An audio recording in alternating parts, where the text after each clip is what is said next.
मैं महसूस कर रहा हूँ सुबह से ज्ञान परंपरा के यहाँ पे दो तरीके रहे हैं, पूरे भारतीय मनीषा में रहे हैं। ऐसा नहीं है कि ज्ञान परंपरा एक तरफा रही है, तो हमेशा दो तरफा रही है। एक तरफा ज्ञान परंपरा रही है जो शास्त्रों में रही है, विभिन्न तरीके के वेदों उपनिषदों पुराणों में उसका प्रकरण मिलता है। एक दूसरी ज्ञान परंपरा रही है जो मौखिक परंपरा रही है, जो लोक में प्रचलित रही है, जो हमारे अपने जिसके विचारक हैं, लोक की मान्यताओं में, वो किताबों में देखी हुई बातों को सच नहीं मानते, वो आंखों द्वारा देखी गई बात को, अनुभव सत्य को मानते हैं। एक परंपरा वह भी रही है। और हमें लगता है कि जो हमें शैक्षणिक जगत में वंचित किया गया और इसके अतिरिक्त जो जीवन जगत के अनुभवों को जो हमने शामिल किया, हमारे महापुरुषों ने शामिल किया, इस अनुभवों वाली परंपरा हमारी रही है। भारतीय ज्ञान परंपरा की विडंबना यह रही है कि उस ज्ञान परंपरा ने अपने ज्ञान का अधिकतर इस्तेमाल किया है राज सत्ता को समर्थन करने में, राज सत्ता को टिकाऊ बनाए रखने में, और जहां जहां राज सत्ता कमजोर पड़ी है उसको एक तरह से सेफ्टी वॉल्व देने के लिए, उसको एक तरह से सुरक्षा मुहैया कराने के लिए भारतीय ज्ञान परंपरा काम करती रही है, पहली वाली ज्ञान परंपरा। और हमारी जो दूसरी भारतीय बौद्धिक परंपरा रही है, भारतीय बौद्धिक परंपरा ने आम जनता के लिए और जो जिस लोकेशना के लिए आम जनता के बीच के दुख तकलीफ को उन्होंने अपनी वाणी में जगह दी है, अपनी रचनाओं में जगह दी है। और अगर आप इस पूरी ज्ञान परंपरा को देखिए तो एक तरफ जितने भी लीलाएं हैं, जितने भी महाकाव्य तथाकथित कहे गए हैं, ये महाकाव्य अपने अर्थों में लीलाएं उनमें कही गई, उनमें घटनाएं हैं। और घटनाओं का अर्थ है कि तत्कालीन राज व्यवस्था को कोई चुनौती ना दे, जो जैसा है सिस्टम जैसा चल रहा है वैसा चलता रहे, आम जनता में तत्कालीन राज सत्ता के प्रति विद्रोह की भावना उत्पन्न नहीं हो, वो उस भारतीय ज्ञान परंपरा के वेद उपनिषदों का काम रहा। इस वजह से वो सैकड़ों हजारों किस्म की कहानियां बनाते गए हैं और कहानियों का इस तरह से ब्रेन वॉश कर दिया है कि बाबा साहब ने एक शब्द दिया, डिवाइन स्लेव, दिमागी गुलामी, क्योंकि उसने पूरे इस भारतीय मनीषा को, भारतीय समाज को दैवीय गुलामी के रूप में बनाए रखा है। लेकिन ज्ञान बौद्धिक परंपरा वाली जो चीज है, आप देखिएगा कि जीवन जगत में जो उत्पन्न हो रहा है, जो उनकी समस्याएं हैं, उन समस्याओं का निराकरण करने का प्रयास इनमें है। आज मैं ये कह सकता हूं कि आज जिन तीन विषयों पे, प्रमुख मुद्दों पे हम लोग बात कर रहे हैं, भगवान बुद्ध की, संत कबीर की और रैदास की, यह उसी बौद्धिक परंपरा के कड़ी के रूप में है। और आप सब लोग जानते हैं, मैं अलग से नहीं कहना चाहूंगा, आप सब लोग इस पूरे मनीषा को जानते हैं। मैं अगर संक्षेप में बताऊं, जो चार आर्य सत्य माने गए हैं और अष्टांगिक मार्ग जो माने गए हैं, आर्य सत्य इसलिए जिनको हम कहते हैं ना, दुख है, दुख का कारण है, तो दुख किनके जीवन में था? दुख राज सत्ता, राज परिवारों के जीवन में तो था नहीं, दुख तो आम जनता के जीवन में था। हम जो कहते हैं कि हम जिस समाज से आते हैं, दुख ही हमारे जीवन का हिस्सा था। अभाव, वंचना, अपमान, समाज में यथोचित सम्मान नहीं मिल पाना, अपनी योग्यता के बावजूद अयोग्य ठहराए जाना, और समुचित जो न्यूनतम मानवोचित सम्मान जो नहीं मिल पाना, यही तो हमारी नियति थी, हमारे समाज की नियति थी। तो ये जो थी, इस दुख के कारणों की पड़ताल करने की कोशिश भगवान बुद्ध की वैचारिकी में किया। उन्होंने फॉर्मूला दिया, सूत्र दिया, और उन सूत्रों को एलोबरेट करके आगे बढ़ाने की जिम्मेदारी अपने उपासकों पे थी, उनके अनुयायियों पे थी। जैसा सर ने सुबह भी कहा कि वो रास्ता बताते हैं, रास्ता पे कंधे पे बिठा के चलाते नहीं है, उसकी जिम्मेदारी हमारी, हम सबकी है, अनुयायियों की, उपासकों की है। तो ये जो तरीका उन्होंने बताया, और उसी की कड़ी आपको आगे मिलती जाती है। अब देखिएगा, ये जो वैचारिक परंपरा चल रही है, कबीर, रैदास, जिस इलाके में जो इनकी कर्मभूमि, जन्मभूमि रही, उस इलाके में लगातार बौद्ध भिक्षु घुमा करते थे। बहुत संगतियां वहां पे हुई थी, कौशाम्बी, स्वरनाथ में, आप लोग जानते हैं। तो उस पूरा इलाका नाथ पंथ बौद्ध के अनुयायियों का इलाका था, वहां पे लोग जाते थे, घूमते थे, प्रवचन करते थे। तो उनकी वैचारिकी की जो अंश थे, वो वहां की बातचीत में भी घुले मिले थे, उस इलाके में भी। और वो घुले मिले होकर के, वो कोई ऐसा नहीं कि ये सभी पढ़े लिखे थे। कबीरदास कहते हैं ना कि मसी कागज छुओ नहीं, तो ये सब लोग बहुत पढ़े लिखे नहीं थे, सो कॉल्ड डिग्रीधारी, लेकिन उनका अनुभव संपन्न था, और उनका अनुभव, उनका जो जीवनान अनुभव था, वो बहुत समृद्ध था। और वो सुने हुए बातों में जो लोक प्रचलन में थी, उसमें वो चीजें चलती थी और उसके माध्यम से इनके पास आई थी। बहुत अच्छी किताबें बाहर भी लगी हुई है, आप लोग देखिएगा। भद्रशील लावा जी की 2 महत्वपूर्ण किताबें हैं, आप लोग पढ़िएगा उसमें कि कबीर की वाणी में बहुत चिंतन और संत रैदास की वाणी में बहुत चिंतन। उन्होंने विस्तार में बताया है कि भगवान बुद्ध की वाणियों का और कबीर और रैदास की वाणी में क्या क्या समानताएं हैं, कि पूरे उनके दोनों के उदाहरणों के साथ दिया है उन्होंने। मैं उसका अधिक डिटेल नहीं बताना चाहूंगा, तो ये आप देखिएगा। तो वो जो कुछ प्रमुख चीजें थी उनके दर्शन में, जो जिनको अपनाया इन्होंने, सवार ऊपर मानुष सत्य त्योहार ऊपर नाई, ये बंगाल के बहुत प्रसिद्ध कवि की बात थी। और सुबह भी ये बात हुई कि ये सभी लोग, भारतीय बौद्धिक परंपरा के सभी लोग मनुष्यता की बात करते थे, मनुष्यों की, हमारी, आपकी, अपनी। भगवान बुद्ध के दर्शन इसलिए भौतिकवादी कहा जाता है क्योंकि वो निजी जीवन की जरूरतों पर आधारित है, वो भौतिक जीवन की जरूरतों पर आधारित है, वो पारलौकिक या अलौकिक जीवन की उस पर नहीं है। कई बार मैं अक्सर, मेरे कुछ स्टूडेंट भी बैठे हैं, मैं मजाक में कहता हूं कि जो भजन गाए जाते हैं, तो भजन में व्यक्ति अपने को गाली देता है, मैं तो अधम हूं, मैं तो नीच हूं, मैं तो पापी हूं, और ये भगवान आप मेरा उद्धार करने वाले हैं। तो ये अपनी शक्ति को और अपने को अधम और नीच मानना जिस भी भजन में है, ये व्यक्ति के स्वतंत्रता के खिलाफ ही है, उस व्यक्ति स्वतंत्र के खिलाफ है। जबकि अपने लिए यह दर्शन देना कि अपदीपो भवा, यह जो दर्शन है भगवान बुद्ध का, मतलब कि आपकी अपनी क्षमताओं का सर्वश्रेष्ठ रूप से विकास करना का एक संदेश है। और आप देखिएगा जितने लोग भी हम सब लोग यहाँ पे बैठे हैं, या इस वंचित समाज के जितने लोग भी हैं, सबने अपनी अपनी क्षमताओं का बेहतर इस्तेमाल किया है, तभी इस मुकाम पे पहुंचे हैं। कोई ऐसा गॉडफादर नहीं रहा है जिसने कंधे पे बिठा के हम लोग को यहाँ तक पहुंचा दिया हो। हम सबने, कहते हैं ना कि खुद से कुआं खोदा और खुद से पानी पिया है, तो हम सभी लोग, आप सभी लोग उसी तरह से अपने संघर्ष की उपज हैं, अपने संघर्ष किया है, उसका लाभ आपको मिल रहा है। तो ये अपदीपो वाली जो सैद्धांतिकी है भगवान बुद्ध के माध्यम से जो आई है, वही आपको संत कबीर के यहाँ भी मिलती है, संत रैदास के यहाँ भी मिलती है।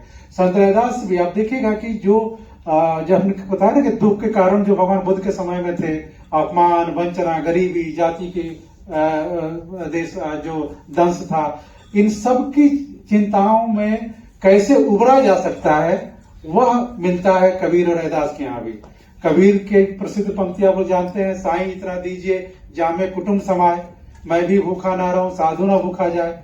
तो यह जो एक तरह से आर्थिक विषमताएं हैं कि एक तरफ तो इंटेलिया के अरबों रुपए की संपत्ति बन रही है और दूसरी तरफ लोग बीपीएल कैटेगरी में और 80 करोड़ लोग राशन पे उसके लिए मजबूर हैं। तो ये जो विषमताएं हैं, इन विषमताओं का सूत्र आपको मिलता है। और वही अपदीपो भव वाली बातें आपको संत कबीर के यहाँ पे मिलती है, जब वो कहते हैं ना, कस्तूरी कुंडली बसे मृग ढूंढे बनमाही। तो कस्तूरी में, कुंडल में ही कस्तूरी बसता है, मतलब कि वो शक्ति उसी के अंदर है, बाहर जाने की जरूरत नहीं है। किसी आजकल लोग बाहर जाकर के पर्ची निकलवाते हैं, कोई अपने समस्याओं से मुक्ति के लिए जाते हैं तो कहते हैं कि भैया ये हरी धनिया के साथ समोसा खाइएगा तो आपकी मुक्ति हो जाएगी। तो इस तरह का दर्शन भारतीय ज्ञान परंपरा में मिल जाएगा कि यहाँ पे आपको मतलब वो कीजिए, इतने दिन व्रत कराइए, लेकिन बौद्धिक परंपरा में आपको मिलेगा कि आपको अपनी क्षमताओं का विस्तार करना पड़ेगा।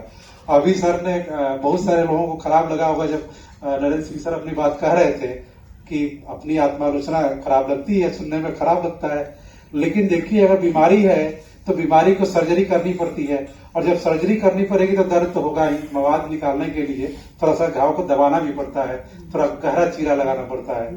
तो और जिसको घाव है, जिसको बीमारी है, ऐसा नहीं कि चीरा भी उसे लगेगा ना, ऐसा तो नहीं है कि परहेज कोई और करेगा, दवा कोई और खाएगा और इलाज किसी और का होगा, बीमारी हमारी सही हो जाएगी। तो जिस समाज की बीमारी है, जिस व्यक्ति की बीमारी है, परहेज और सारी चीजें उसी को करनी पड़ेगी। तो ये उस क्षमताओं का एक संकेत देते हैं। और जो जातिगत विडंबना है, मुझे लगता है संत रैदास पे मैंने इसी विश्वविद्यालय से पीएचडी की, मेरी पीएचडी का टॉपिक था दलित अस्मिता और संत रैदास। हमें लगता है कि संत रैदास दलित अस्मिता के सबसे पहले उद्घोषक कवि हैं। उनकी जो पंक्ति है ना, कह रविदास खलास चमारा, मैं प्योर चमार हूं। तो ये आप देखिएगा, आज हमें गर्व हो सकता है अपनी जाति पे, लेकिन उस 14वीं 15वीं शताब्दी में जहां पे जाति के नाम पे किस तरह के उत्पीड़न हो सकते थे, हुए भी थे, उसमें गर्व करना अपनी जाति पे, यह एक सूत्र है। जाति की सबसे बड़ी विडंबना यह है कि यह उस जाति के प्रति पूर्वाग्रह बना देती है कि ये फलाना जाति का है तो उसके पास ये काबिलियत होगी, फलाना जाति का तो ये काबिलियत नहीं होगी। ये जो पूर्वाग्रह बना दिया गया है भारतीय ज्ञान परंपरा द्वारा, उस पूर्वाग्रह को भारतीय बौद्धिक परंपरा तोड़ती है। और वो तोड़ती है, बताती है कि सिर्फ जन्म के कारण ही कोई ऊंचा नहीं है। भगवान बुद्ध के ऐसे कई ऐसे उनमें संकेत मिल जाएगा कि जन्मना श्रेष्ठता को दरकिनार करते हैं। जन्म, किसी परिवार में जन्म होना ये किसी व्यक्ति के हाथ में थोड़े है। अगर हम सबके हाथ में होता कि अच्छे मतलब किस परिवार में जन्म लेना है तो हर आदमी चाहता कि अमेरिकी राष्ट्रपति के घर में उसका जन्म हो। लेकिन जन्म लेना हमारे वश में नहीं है। किस वैचारिकी के साथ खड़े होते हैं, किस विचार के साथ खड़े होते हैं और किस विचार के साथ अपने को जोड़ते हैं, यह हमारे अपने हाथ में है। तो हम अगर प्रतिगामी विचारों के साथ अपने को जोड़ते हैं तो ये हमारा नुकसान है। लेकिन जो ऐसे विचार जो मुक्ति के विचार हैं, जो सामाजिक मुक्ति का एक संकेत देते हैं, उनके साथ जोड़ते हैं तो ये हमारे लिए अच्छी बात है। तो उस जन्मना श्रेष्ठता की अवधारणा को भी खारिज करते हैं चंद्र रैदास, और वो कहते हैं कि सिर्फ जन्म के कारण किसी विप्र की पूजा मत कीजिए, जो एक हायरार्की का बना हुआ है कि ये फलाना जाति का है तो श्रेष्ठ है, तो अब फलाना जाति का है तो कमतर है। तो इस सैद्धांतिकी का विरोध करते हैं। वो कहते हैं कि कर्म के कारण ही ये आप कर्म के कारण ही उनको सम्मान दीजिए, कर्म के कारण ही उनको जो भी यथोचित प्रतिष्ठा दीजिए।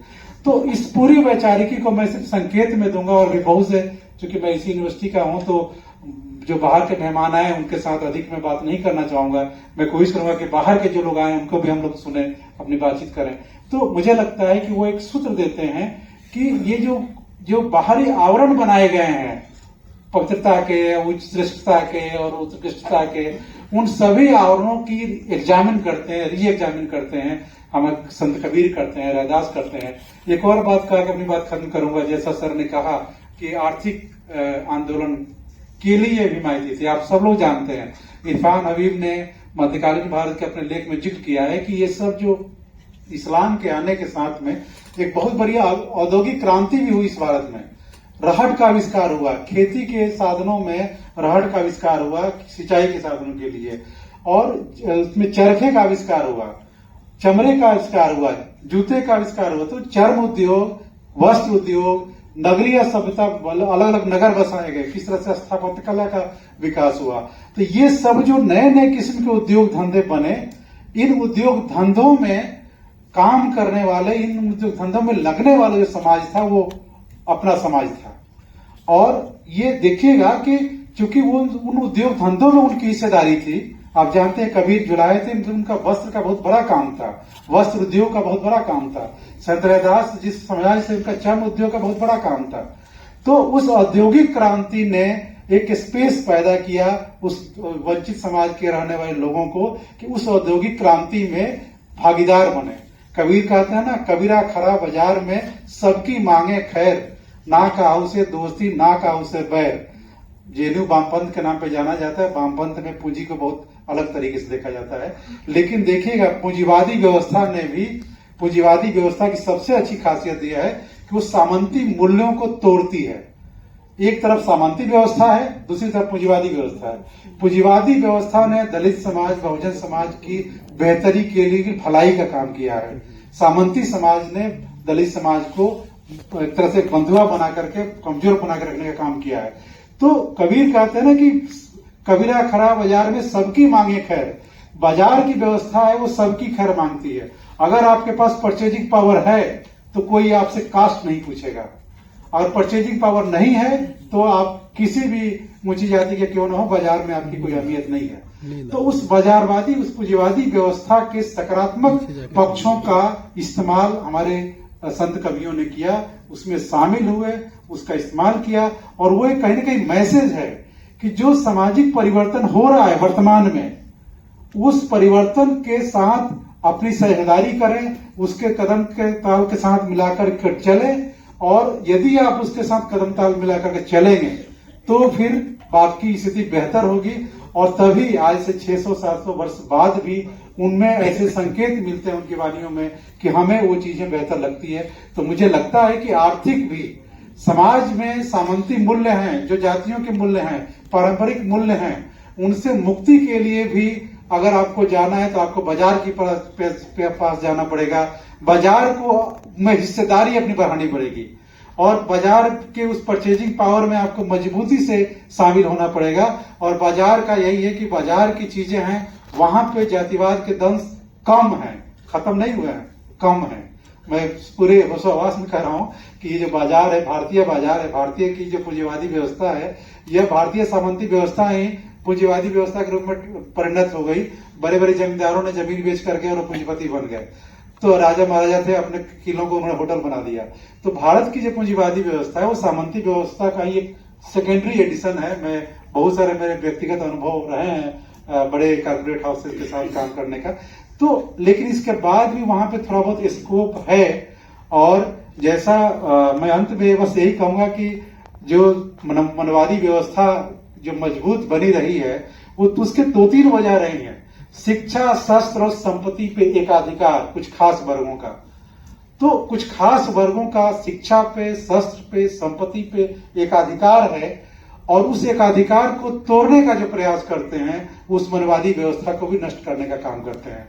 तो यदि वो शिक्षित होते हैं, अगर आप आर्थिक रूप से संपन्न होते हैं, आप शक्तिशाली होते हैं, तो मनवादी व्यवस्था को आप कमजोर पहुंचाते हैं, उसको कमजोर करते हैं। और इसके साथ ही साथ एक और चीज जो रैदास की ने अपनी एक पंक्ति में, एक कविताओं में लिखा है, एकता के लिए वो कहते हैं कि व्यक्तियों को मधुमक्खी की तरह एक होना चाहिए। मधुमक्खी के छत्ते को आप देखिएगा कि मधुमक्खी के छत्ते कितनी यूनिटी के साथ रहती है वो। और उनके साथ एक और चीज है, आप कभी नजदीक से देखिए मधुमक्खी के छत्ते को, नजदीक सावधानी पूर्वक देखिए। उस मधुमक्खी के छत्ते में जब कोई दूसरी मधुमक्खी आती है, थोड़ी देर के लिए हलचल होती है, फिर वो एडजस्ट हो जाती है, उनके छत्ते में एडजस्ट हो जाती है। तो कैसे एडजस्टमेंट करते हैं वो लोग, और उनपे जब हमला होता है तो कैसे वो मिल करके सब पे अटैक करते हैं। तो यह जो हम सब लोग देखते रहते हैं, कैसे हमले की वजह यह भी होती है कि पता है हमला करने वाले को कि जब हमला करेगा तो उतने मजबूती से जवाब नहीं मिलेगा, इसीलिए वो हमला करता है। अगर हमला करने वाले को पता लग जाए कि वहां पे रहने वाले 10 लोग, 20 लोग, 30 लोग इकट्ठे होकर के उसका मुकाबला करेंगे, तो हमला करने नहीं जाएगा। तो अपने को संगठित बने रहने का एहसास, और उस भोजपुरी में कहें तो भौकाल बना के रखना बहुत जरूरी है कि हम एम्पावर्ड हैं, हम संगठित हैं, हम पावरफुल हैं, हम आपस में हमारी यूनिटी बनी हुई है। ये इसका एहसास कराया जाना बहुत जरूरी है। ये आत्मरक्षा के लिए भी जरूरी है, अपनी सुरक्षा के लिए भी जरूरी है। अगर हम ऐसा करते हैं तो इससे भगवान बुद्ध का भला नहीं होगा, कबीर का भला नहीं होगा, रैदास का भला नहीं होगा, इससे हमारा और आपका भला होगा। ये नितांत कह सकते कि नितांत स्वार्थ का मामला है, समाज के स्वार्थ का मामला है कि अगर हम समाज आर्थिक रूप से संपन्न होता है, राजनीतिक रूप से मजबूत होता है, राजनीतिक रूप से एक दिखता है और सामाजिक रूप से दिखता है एक, वो दिखना भी चाहिए। कई बार सैद्धांतिक रूप से बहुत सारी एकता दिखती है, व्यवहारिक रूप में एकता नहीं दिखती है वो। तो जैसी चीजें ये दिखती हैं तो उससे ये हम सबके लिए सुरक्षा की बात है, हम सबके लिए सम्मान की बात है, हम सबके लिए मानवीय होने की बात है। और किसी भी समाज में अगर मानवीय लोगों की संख्या अधिक होती है तो वह राष्ट्र भी मजबूत होता है, वो राष्ट्र भी मानवीय होता है। वह राष्ट्र सिर्फ घोषणाओं से और फोटोशॉप से मानवीय नहीं होता, बल्कि कितना अधिक मानवीय लोग वहां पे हैं, यह इस बात से भी निर्भर करता है। इसी के साथ मुझे आप सब लोगों को सुनना है और बहुत से महत्वपूर्ण वक्ता आए हैं, तो मैं पुनः आप सबको एक बार फिर से जय भीम और नमो बुद्धाय का निवास करता हूँ।